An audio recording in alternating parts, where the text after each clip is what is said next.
నమస్తే, నేను మీ జాకీర్ హుస్సేన్. మాటల మాంత్రికుడు త్రివిక్రమ్ ఇక పవన్ కళ్యాణ్ కోసం అయితే సినిమాలకి దూరంగా ఉంటున్నట్టు తెలుస్తుంది. సో ఈ టాపిక్ గురించి తెలుసుకునే ప్రయత్నం చేద్దాం. ప్రస్తుతం మనతోటి సీనియర్ జర్నలిస్ట్ జగదేవ్ గారు ఉన్నారు. వెల్కమ్ చెప్పేద్దాం. Hi sir. నమస్తే.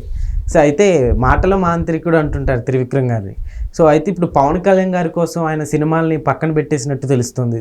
అలా ఏం చెప్తారు దీని గురించి? అది నేను విన్నాను. గురూజీ అంటారు, మాటల మాంత్రికుడు అంటారు. అంటే ఈ మధ్యకాలంలో ఆయన హైదరాబాద్ కన్నా అమరావతిలోనే వారానికి 2-3 రోజులు అక్కడే ఉంటున్నారంట.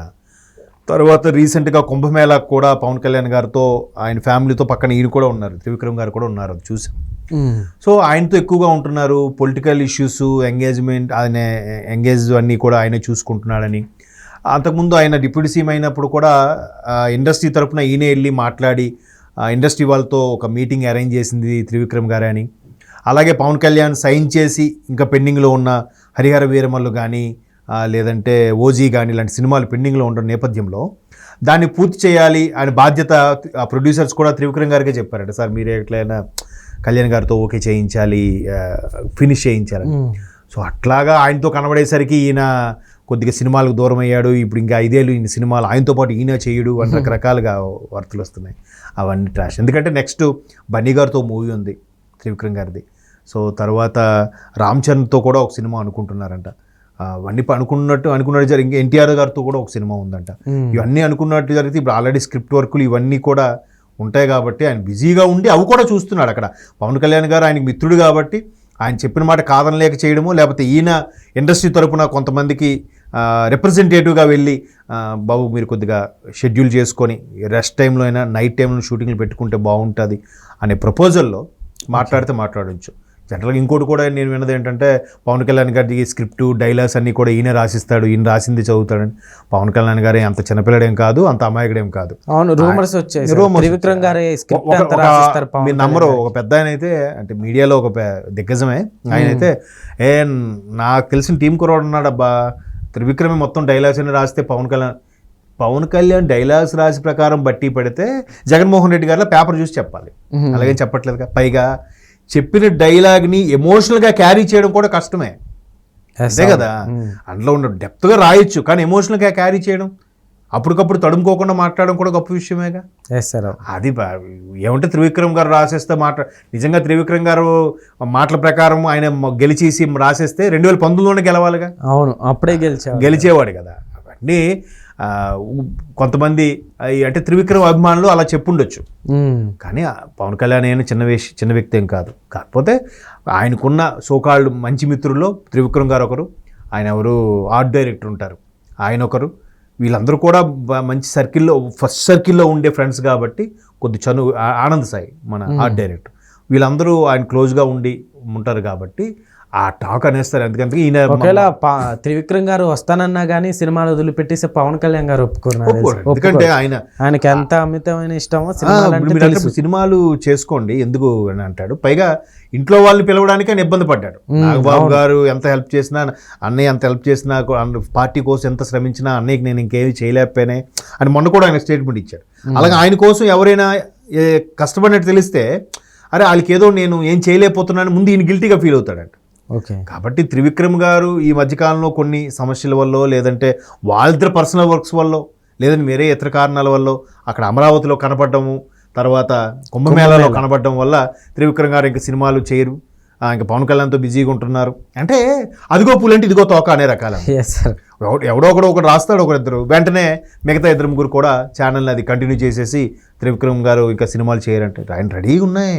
బన్నీ గారి ప్రాజెక్ట్ రెడీగా ఉంది, తర్వాత రామ్ చరణ్ గారితో రెడీ చేసుకుంటున్నారంట.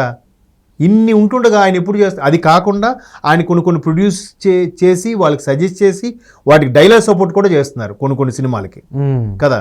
అదేంటది సార్ అనే సినిమాకి ఆయన కొద్దిగా సపోర్ట్ చేశారంట. అట్లా కొన్ని సినిమాలకి డైలాగ్స్ కూడా ఈయన సపోర్ట్ చేస్తున్నాడు.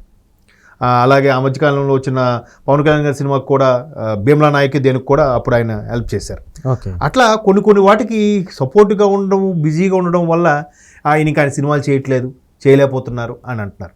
ఇంకోటి ఏంటంటే గుంటూరు కారం ఏదైతే డిజాస్టర్ అయిందో ఆడలేదు కదా సినిమా అయితే చూడడానికి బాగానే ఉంటుంది. నాకైతే ఎక్కడ బోర్ కొట్టలేదు, ఏంటి ఇలా ఉందని అనిపించలేదు. ఒకసారి చూడొచ్చు, వర్స్ట్గా అయితే లేదు. కానీ జనాల దృష్టిలో డిజాస్టర్ అయిపోయేసరికి ఆ మహేష్ బాబు సినిమాతో డిజాస్టర్ అయిపోయింది, ఇంకెన్ని సినిమాలు వర్కౌట్ అవ్వు, ఈయన ఇంకా తీలేడు పెద్ద హీరోలతో, ఇంకా చిన్న చిన్న హీరోలతో తీసుకోవడమే, అందుకే ఈయన సినిమాలు వదిలేస్తున్నాడు, డైలాగ్స్ రాసుకుంటున్నాడు, లేదా పవన్ కళ్యాణ్కి హెల్ప్గా వెళ్ళిపోతున్నాడు అని రకరకాల రూమర్స్ వస్తున్నాయి. కానీ అవేవి కావు. మీరు అన్నట్టు ముందు పవన్ కళ్యాణ్ గారే ఒప్పుకోరు దీనికి. ఓకే, ఒకవేళ వెళ్తే ఒక ఇండస్ట్రీ మామూలుగా ఒక రైటర్ని కోల్పోయినట్టు అని కూడా చెప్పుకోవచ్చు సార్. ఇప్పుడు వెళ్ళరని చెప్తున్నాను, వెళ్తే కోల్పోవచ్చానంటే ఇప్పుడు ఒకరి తర్వాత ఒకరు పుట్టుకొస్తూనే ఉంటారండి రైటర్స్. కలామ తల్లి ఎప్పుడు ఎవరికి ఏ అవకాశం ఇస్తుందో తెలియదు. ఇప్పుడు బాపు గారు ఎక్సలెంట్ రైటరు, జంధ్యాల గారు ఎక్సలెంట్ రైటరు, దాసరి నారాయణరావు గారు ఆల్రౌండర్, ఆయన మహానుభావుడు. మాటలు, పాటలు, స్క్రీన్ ప్లే, దర్శకత్వం, యాక్టింగ్ దాసరి నారాయణ గారు.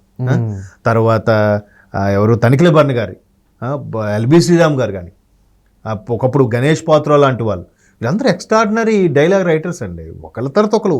ఇప్పుడు అంతెందుకు, ఆయన పేరేంటి, మన కోన వెంకట్, ఆయన కామెడీ కానీ సీరియస్ కానీ ఏ యాక్సెంట్ అయినా సూపర్గా రాస్తాడు ఆయన. అదృశ్యం చూడండి, చింపేశాడా ఇలాగా.